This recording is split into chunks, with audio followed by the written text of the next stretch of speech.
My name is Madison Clark. I am 34, a single mom and an ICU nurse.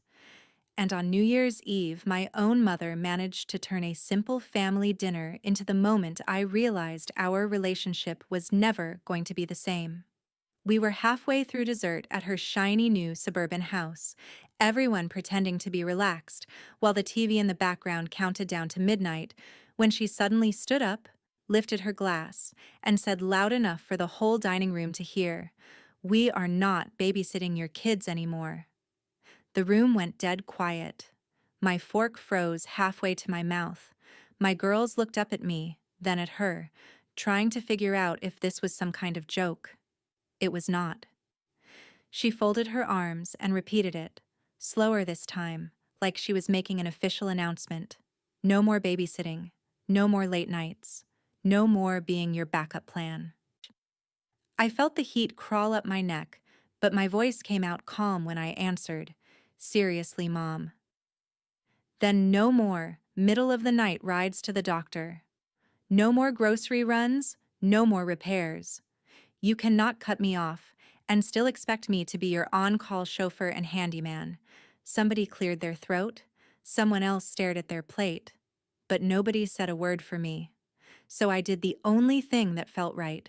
I grabbed my coat, told my girls to put on their shoes, and walked out of that New Year's dinner before the countdown even hit 10. At the time, I thought I was just setting a boundary. I did not know that when I woke up the next morning, my phone would be lit up with 48 missed calls, and that one single comment I left on her post would flip my entire family on its head. The front door slammed behind us just as someone inside started the countdown from 10. I could still hear the muffled cheer when the ball dropped on TV, but out on the driveway it was just cold desert air and the sound of Haley sniffling as she fumbled with her jacket zipper. Mom did not come after us. Neither did Frank. For a second, I just stood there next to my car, keys in my hand, wondering if I was really doing this, walking away from the only built-in childcare I had as a single mom working nights in an ICU. Then I remembered the way my girls' faces had fallen when she said, "No more babysitting," like they were some kind of burden, and the doubt cleared out of my chest. I got the girls buckled in, climbed into the driver's seat, and started the engine. As the headlights cut across my mom's perfect new lawn and the freshly laid pavers I had helped her pick out, I could not help thinking about how we got here. For months, I had been driving 30-40 minutes out of Phoenix after 12-hour shifts to take her to heart appointments, to push her cart through Costco, to deal with her insurance and pharmacy mix-ups because those online portals confuse me, honey.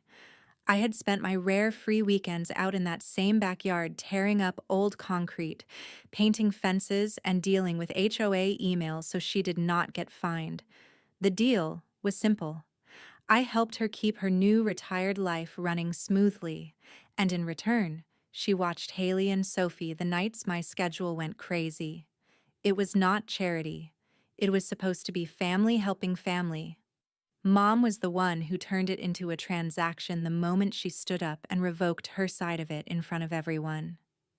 Exiting the subdivision, I caught Haley's eyes in the rearview mirror. She was blinking hard, trying not to cry. "Is Grandma mad at us?" she asked. I shook my head, swallowing the lump in my throat. "No, baby.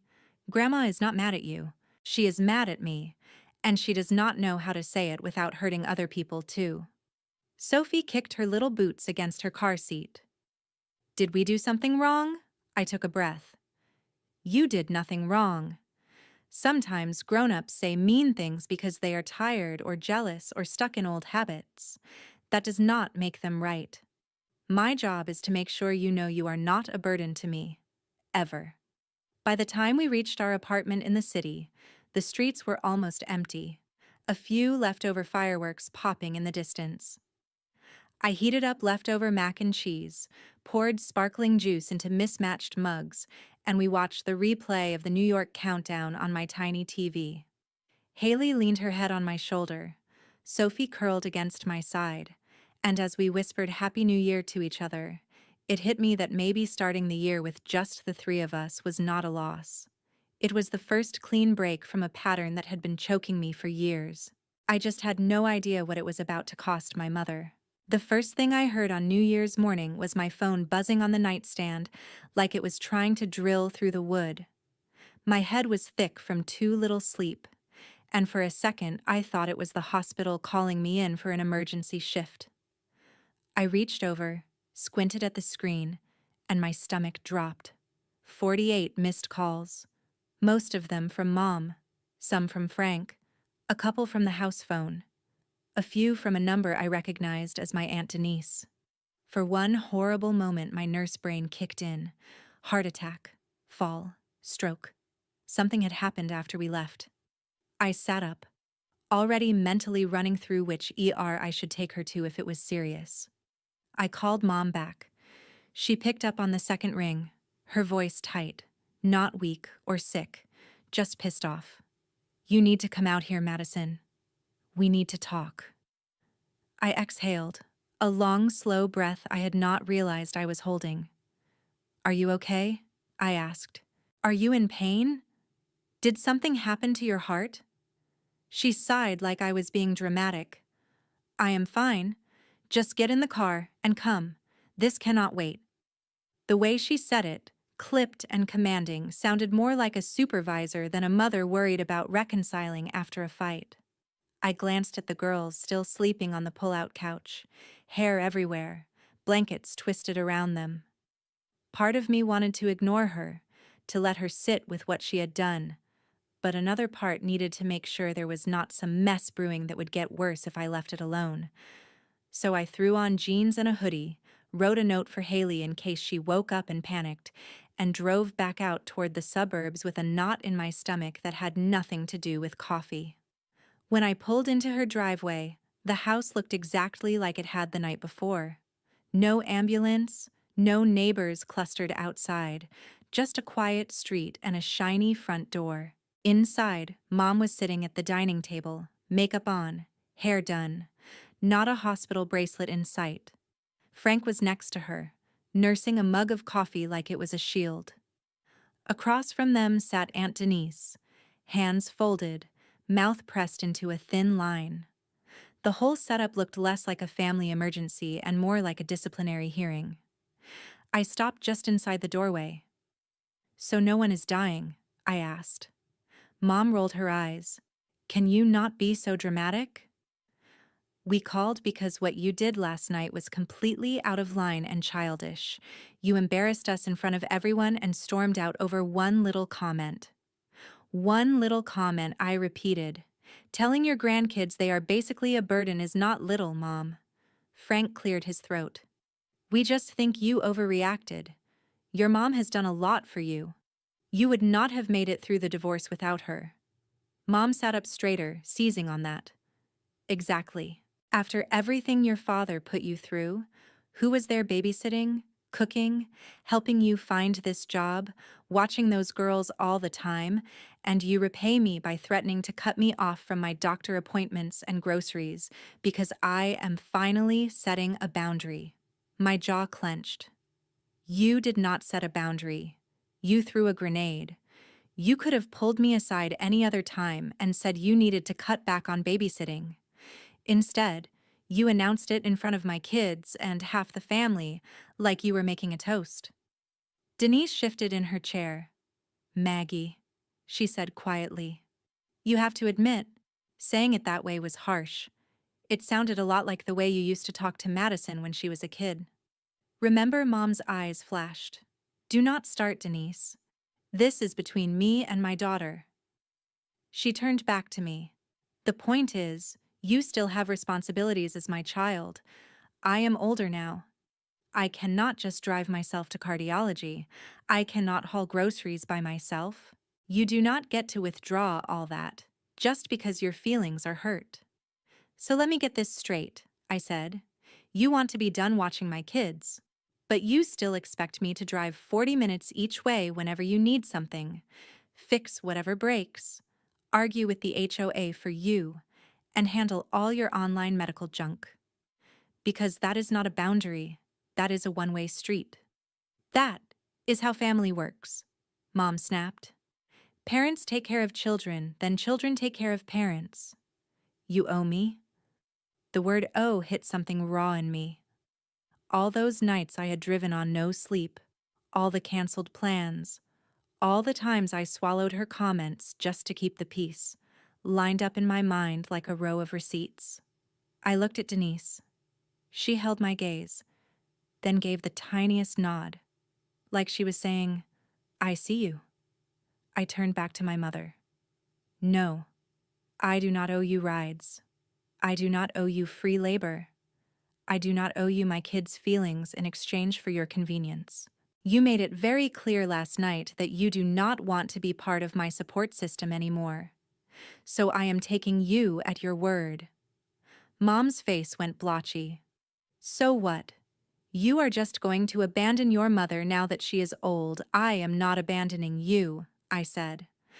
"I am telling you that starting today, I am not your chauffeur or your handyman. If you need to get to the doctor, you can call a neighbor, a taxi, Uber, whatever. If you want someone to fix your fence, you can pay them. I am done being the only one sacrificing." The room went so quiet I could hear the fridge humming. Frank opened his mouth like he wanted to argue, then closed it again. Denise stared down at her hands. Mom looked at me like she did not recognize me. "You cannot be serious." "Watch me," I said. And for the second time in 24 hours, I walked out of her house, this time with no kids to shield me and no guilt heavy on my shoulders, just a strange, cold certainty that I had finally cut the cord she kept using to pull me back. I did not know yet how much that cut was going to cost her. The first few days after that second walkout were weirdly quiet.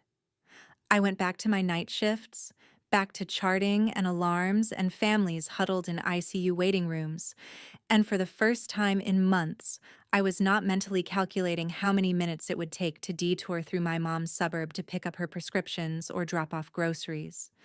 Then the messages started. At first, they were short and almost polite. "Madison, I am sorry if I hurt your feelings. Can we talk?" Then I missed the girls. "Let me see my granddaughters." I stared at my phone between patients, my thumbs hovering over the keyboard. She was not apologizing for what she said. She was apologizing for my reaction. So I replied once, short. "I am not keeping them from you, but we are taking a break until I know you can be kind to them. That is all." The next morning, there was another text. "Fine. I will babysit sometimes.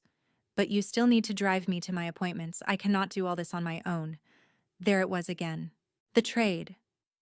The expectation that my time and energy were a resource she could negotiate for like a discount at the register. I did not answer.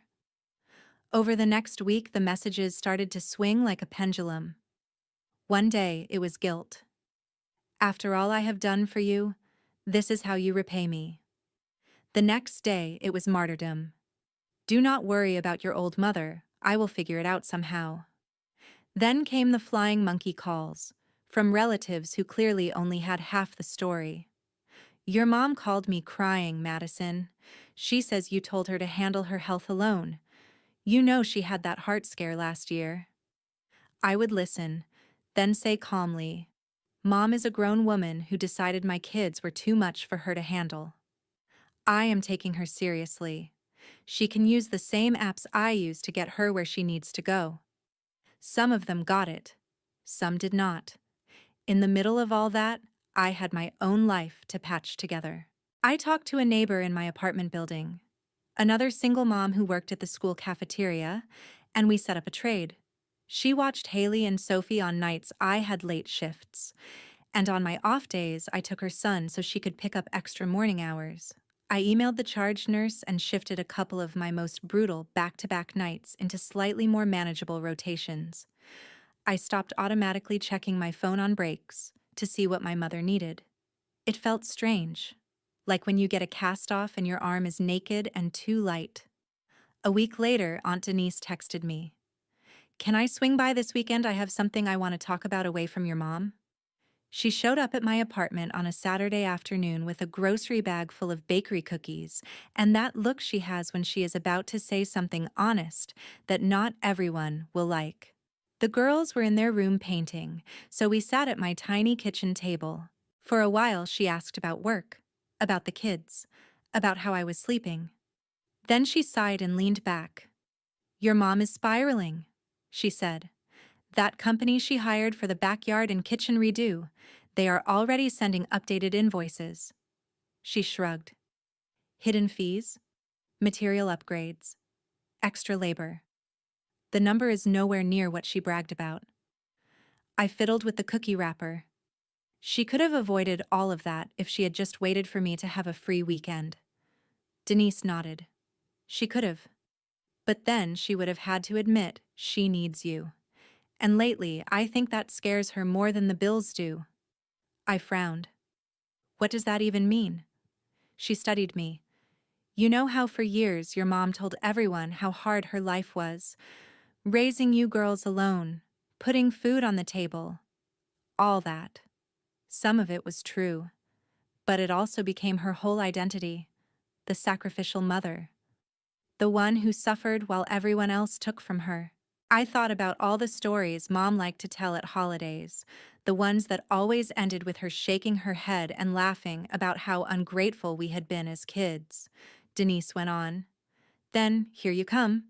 Single mom, yes. But you get your degree, you land this intense nursing job, you buy your own car.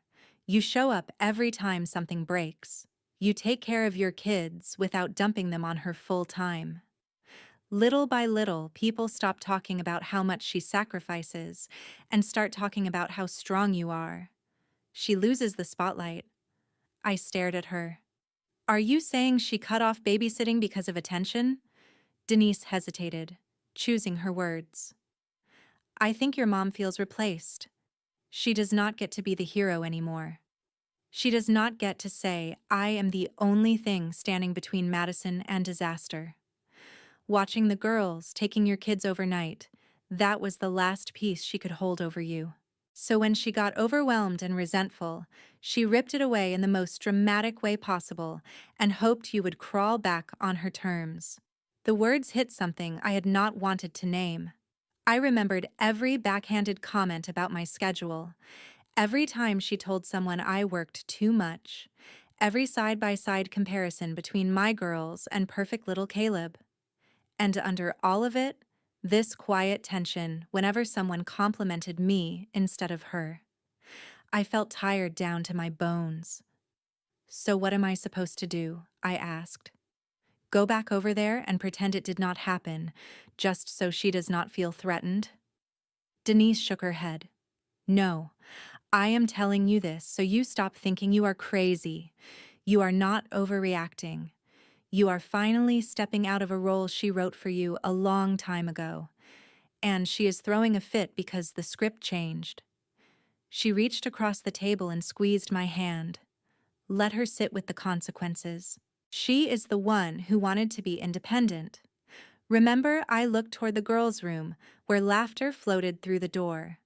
For the first time, I let myself imagine a future where my little family did not revolve around putting out my mother's emotional fires. And somewhere between the cookies and the quiet, I decided I was done rushing in every time she lit the match. A few days after Denise's visit, life settled into a strange new rhythm where my phone did not vibrate every hour with some errand from my mother, and I almost started to believe she had finally accepted this new version of us. Then, a screenshot popped up in our family group chat, one of those small ones where you have to zoom in. It was a picture Mom had posted to her neighborhood page, standing in front of a half-finished backyard kitchen, all concrete dust and exposed pipes, smiling like she was on a home makeover show. "New year, new projects, doing this all on our own now," the caption read. "No more waiting on other people to show up." Underneath, a few of her friends had commented those little clap compliments, calling her inspiring, independent, a survivor. I stared at it during my lunch break. remembering the weekends I had spent out there ripping up old pavers in the heat, while she sat in the shade telling me which tile pattern she saw on Pinterest. She had not hired help because she did not have anyone. She had hired help because she wanted to prove she did not need me. At first, it was just annoying, petty. Then the numbers started trickling to me. Denise called one night while I was sorting the girls' laundry. "Your mom finally showed me the contracts," she said without preamble. "Remember that $10,000 quote she bragged about at Christmas? It is closer to 20 now." I set down the laundry basket. How Denise let out a humorless laugh. The original quote was bare bones. The guy tacked on upgraded stone, gas lines, a bigger grill, a pergola, some fancy lighting package. Every time she said yes, he wrote it down as a change order. Now there are line items for rush fees, extra labor, permit handling, and because she waited until they were already digging before she filed half the paperwork, the city inspector came out and slapped her with fines for starting without proper permits. HOA, too. She is being hit on both ends. My chest tightened, not with sympathy at first, but with that sick, familiar feeling of watching someone drive into a ditch you warned them about. Why did she not call me when they brought the contract I asked? I could have looked at it. "Because that would mean admitting she needed you," Denise said. "And right now she would rather bleed money than give you that win." Over the next week, the story evolved as it filtered through the family. One cousin mentioned Mom had called asking to borrow $500 until the inspection mess is sorted out. My grandmother let it slip that Maggie had cried on the phone about how she had no one to help her, how her ungrateful daughter had left her to deal with construction sharks. The words ungrateful daughter hit a nerve, the same old refrain she had used on me since I was a teenager any time I wanted something for myself. Only this time, there were receipts. I was not the one who signed loans or hired contractors off TV commercials. She was. One afternoon, between shifts, I stopped by a coffee shop near the hospital and found Denise already there, a manila folder sitting on the table between her hands. She slid it toward me. I told her I should not, but she insisted. I opened it. There it was in black and white. The initial quote, 10,000. The revised total, just under 22. A red stamp from the city detailing the code violations. A letter from the HOA threatening additional penalties if certain structures were not brought up to standard within 30 days. My mother's signature at the bottom of every page. I felt my jaw clench. "This is her mess," I said quietly. Denise nodded. "It is, and she is already trying to spin it like it happened because you were not there to save her from it." That stung more than the numbers. She was doing exactly what she had always done, turning her choices into my responsibility. The difference was that this time there was nothing I could fix with a weekend of sweat and a couple of phone calls. Money owed was money owed. Permits filed late were still late. Contractors who smelled desperation did not suddenly grow a conscience because a nurse with 2 kids frowned at them. For a brief second, I pictured driving out there anyway, marching up to the project manager, tearing through every clause until he agreed to cut the bill. I imagined throwing my credentials and my anger and every ounce of my energy into salvaging her backyard, just so she would not have to sit in the ruins of her pride.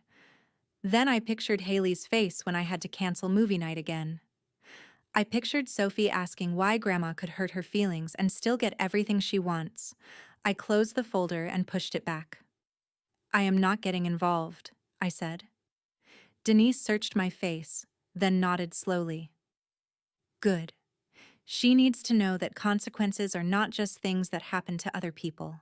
Later that week, Mom finally broke her silence with me. She called while I was on my break, her voice thick and practiced. "I hope you are happy," she said without hello. "That company is robbing us blind. If you had been here, this never would have happened." I took a breath, kept my voice level. "If you had waited and talked to me before signing anything, I could have warned you. You chose to do it without me. That was your decision. Now you have to deal with the fallout." She scoffed. "So that is it. You are just going to sit back in your little apartment while your mother drowns in debt because you are mad." I said no to babysitting. I stared at the vending machine, at rows of snacks behind glass. For years, I had been the emergency exit she ran to every time the smoke started rising, but I was not the one holding the lighter. "I am not sitting back," I said quietly. "I am taking care of my kids, working my job, paying my own bills. I am not responsible for contracts I did not sign." There was a long silence on the line. For once, she had no quick comeback. When she finally hung up, my hands were shaking, but under the fear and the old guilt there was something else, something that felt almost like relief. Let her learn what it means to be independent the way she bragged about online, I thought. Let her feel, maybe for the first time, what it is like when there is no one left to clean up the mess but the person who made it. 2 weeks passed before my mother tried a different approach. The messages stopped swinging between guilt and rage, and one afternoon, in the middle of my shift, a new text popped up that actually made me pause. "Madison, I know I said things I should not have. I was stressed, and I took it out on you and the girls. Can we please meet and talk like adults?" I stared at the screen in the supply closet, reading it 3 times. For the first time, there was no but, no immediate pivot to everything I had done wrong. I did not trust it, but I also knew these moments were rare with her. So I typed back, "Short coffee. Public place. No arguments in front of the girls." She agreed so fast it almost made me suspicious. We met on a Sunday afternoon at a cafe halfway between my apartment and her suburb. I got there early and sat by the window, hands wrapped around a mug I could barely taste. When she walked in with Frank at her shoulder, she looked smaller than I remembered. Not physically, exactly, but like the air had gone out of her a little. She sat down across from me, eyes shiny above her untouched coffee. "I am sorry," she said without preamble.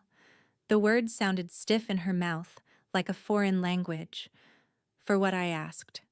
I was not going to let her slide by on a general apology for my feelings, for the way I said things at dinner, for embarrassing you in front of the girls, for saying they were too much. She looked away as she said the last part, but at least she said it. Frank nodded. It was not our best moment. I took a breath. "That hurt them," I said. "Haley asked me if Grandma was mad at her. Sophie wanted to know what she did wrong." "They heard you, Mom. They are not deaf." Her face crumpled for a second, the way it used to when we were little and she realized she had gone one step too far. "I never meant to hurt them," she whispered. I felt cornered. Everyone talking about how strong you are, how you do everything alone. I used to be the one people said that about. Now it is like I am invisible unless something is wrong with my heart or my bills." There it was, the thing Denise had tried to explain to me, coming straight out of my mother's mouth. "You think I am taking your place?" I said slowly. She shook her head, then nodded, then shook it again. "I think I spent 30 years sacrificing, and then suddenly you are the one everyone is impressed by. You are the hero now. It is stupid, I know, but it feels like there is no room for me anymore unless I am needed." Frank cleared his throat. "She has been struggling since she retired," he said quietly. "She does not say it right, but she is scared. Scared of what I asked. Of not mattering answered a lot of questions I never knew how to ask." I sat back, feeling something like sympathy and anger twisting together. "I understand being scared," I said. "I understand feeling invisible. I have felt like that my whole life around you." Her eyes snapped up. "That is not fair." I swallowed the hurt that wanted to spill out. Maybe it was not fair, but it was true. And if we were doing honesty, then we were doing all of it. "Here is where I am at," I said. I am done tying my life in knots to keep you comfortable. I am done driving after 12-hour shifts to do things you can pay someone else to do. I am done letting my kids be collateral damage in whatever you are feeling about your own life. If you want a relationship with me and with them, it has to look different. She stiffened. Different how I held up a finger. 1. You do not get to call my kids a burden, too much, or anything like that ever again. Not even as a joke. If you are overwhelmed, you say you are overwhelmed. You do not dump it on them. Second finger. 2. Babysitting is not a bargaining chip. If you are too tired or do not want to watch them, you say no. If you say yes, you do it without keeping score. That is the only way this works. Third. 3. I am not your chauffeur or handyman anymore. I will help when I genuinely can and when I choose to, not because I am guilted into it. You have other options. You can ask friends, neighbors, church people, a ride service. Use them. She opened her mouth, probably to say, "That is not how family works," then saw my face and shut it again. Frank spoke instead. "That sounds reasonable," he said slowly. "Maggie, we can figure out other ways to get around. Your life cannot depend on Maddie being on call forever." My mother stared at her hands. "So what do I get?" she asked quietly. "You get chances to be a grandmother," I said. "Not by right, but by choice. If you can respect those boundaries, if you can be kind to my daughters consistently, I will bring them over sometimes. They can bake with you, watch movies, plant flowers, whatever you want. But if you cross those lines, I will pull back. No big blow-up, no screaming match. I will just be done." The words hung there between us. For once, she did not argue. She just sat very still, then nodded once, sharp and small. "I will try," she said. It was not a promise. It was not a miracle transformation, but it was the closest thing to accountability I had ever heard from her. We finished our coffee in uneasy silence, talking around safer topics, school and work, and the weather. When I left, she hugged me, stiff and quick, like she was not sure if she was allowed. On the drive home, I kept waiting for that familiar wave of guilt to crash over me for being so firm. It did not come. Instead, there was a thin, fragile sense of peace. We had not fixed anything. We had just put a fence around the damage and agreed not to cross it. I let the girls decide about visits. When Haley said she was ready to see Grandma again, I took them out for a short Sunday afternoon visit, stayed the whole time, and left before anyone got tired. For a little while, it almost looked like we might make this new version of family work. What I did not know was that my mother was still clinging to her old script in one place I had not thought to check yet: online. It started with a notification I almost ignored. Someone had tagged me in a post in our private family Facebook group. My mother had posted a selfie of her and Frank in front of the finished backyard kitchen, all glowing lights and stone countertops. The caption hit harder than the picture. "After a rough year, we finally did it," she wrote. "All on our own. No help, no handouts. Just two old folks figuring things out without relying on anyone." Sometimes you realize you raised your kids to be so independent they forget family. Underneath, relatives were already praising her, calling her strong, saying she always sacrificed the most. It was the same old story, updated for social media: the abandoned mother, the ungrateful daughter. Except now I could literally see the lie. I thought about letting it go. Then I pictured Haley's face when Mom called my kids too much, remembered the 48 missed calls, the way she kept trying to drag me back into the role of rescuer. My hands stopped shaking. I opened my photos, pulled up a shot of me covered in dust ripping up her old backyard, and a screenshot of our old text where she had spelled out the deal in her own words: "If you help us get this place fixed up, we will watch the girls whenever you need. Family takes care of family.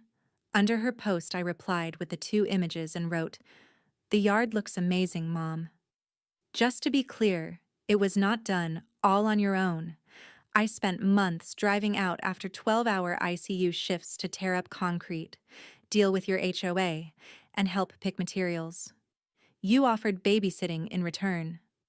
When you stood up on New Year's and said you were done watching my kids, you ended that deal. I chose not to fix the rest because you made it clear you did not want me as family, just as free labor. I wish you had told the whole story here. I hit post and set my phone down. Notifications blew up almost immediately. Aunt Denise liked my comment. Monica, the cousin with Caleb, added that she had heard the same agreement from my mom months ago. Then someone dropped a screenshot of the whole thread into the wider Reed family group. That is when people really started speaking up. My grandmother commented that Mom had borrowed money claiming no one would help her, without mentioning she had pushed me away. An uncle pointed out this was not the first time she refused advice, and then wanted rescuing. Monica asked her, publicly, to stop comparing her perfect son to my girls. For once, I did not jump in to calm anyone down. I just watched as my mother's favorite narrative cracked. No one called her names. They simply stopped pretending they did not see the pattern. Mom deleted her post and messaged me, "I hope you are satisfied. You turned my family against me." I wrote back, "I did not turn them against you. I just stopped covering for you. What they do with the truth is on them." Later, Denise told me Grandma had paused the quiet financial help she had been sending my mother for years, saying maybe it was time Maggie sat with her own choices. A few relatives quietly removed Mom from smaller chats she dominated. It was not some dramatic exile, just a gentle pulling away from the drama she used to control. That night, after I tucked the girls in, I left the family group myself and turned off notifications. Instead, I answered messages from the people who actually showed up for us, the neighbor who traded kid watching, the coworker who swapped shifts, the moms who offered rides. Sitting there in the dim light, I realized this was my real revenge, if you could even call it that. I had told the truth once, in public, and then refused to go back to my old role. I chose boundaries over guilt, my daughter's safety over my mother's comfort. If there is a lesson in all of this, it is that you do not owe your silence to anyone, even a parent, when they are hurting you or your kids. Family is not a free pass to be cruel.